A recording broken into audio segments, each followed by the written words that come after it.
I've never seen such a ridiculous way of courting death. The little hamster gnawed hundreds of wooden sticks into sharp spears, stuck them into the ground, and created a trap of certain doom. It then cheerfully climbed to a higher place, preparing to jump directly into it. But as it took a few steps back to gain momentum, an accident happened. It accidentally stepped on a puddle, slipped, and uncontrollably fell from the high platform, ending up stuck on the cage. Yet, it didn't plan to give up, using all its might to hurry and finish its life.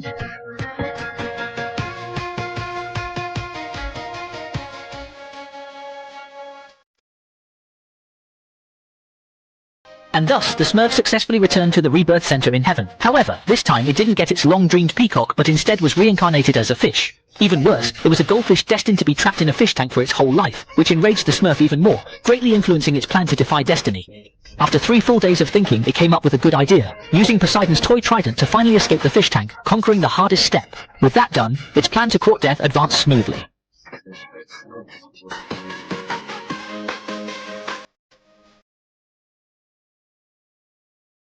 After a thrilling and adventurous journey, the Smurf finally returned once again to the rebirth center as desired. In haste, she pressed the reincarnation button but still couldn't become a peacock, ending up reincarnated as a tiny fly. This only fueled her discontent. In her desperation, she came up with another plan. She stayed deliberately under a pine tree, letting the fallen branches cover her. Thinking her life would end pleasantly, she was instead met with the suffocating pain of asphyxiation. Next came her reincarnation as a mosquito. Mosquitoes barely live a month or 2, but she was unwilling to wait and directly collided with a speeding train to quickly end this life. Yet before she could celebrate her cleverness for 2 seconds, officials caught her, accusing her of secretly cheating and violating the reincarnation rules. But the Smurf ignored them and continued defying destiny on her rebirth journey. This time, luck finally favored her as she got the chance to reincarnate as a peacock, not even giving her time to reach her next life. The officials informed her that because of malicious cheating in past lives, she would face 5 centuries of imprisonment. At that moment, in an excitement-fueled haze, the Smurf ignored all sense and rushed toward the reincarnation cabin. The officials immediately ordered the power cut to all rebirth pods, thrusting her into despair. Just then, she noticed a pod that had escaped their attention and quickly seized control of it. As a bright white light surged toward her, the Smurf was terrified out of her wits. However, upon cautiously opening her eyes, she found herself truly transformed into a noble and beautiful peacock.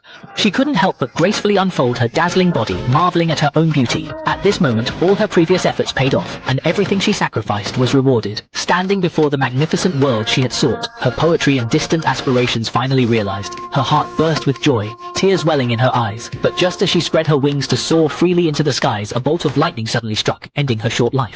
Instantly, the Smurf returned to the rebirth center. Due to malicious cheating in previous reincarnations, she was sentenced to the cruel punishment of 99 reincarnations as plants. In her first life, she reincarnated as a cactus in the desert.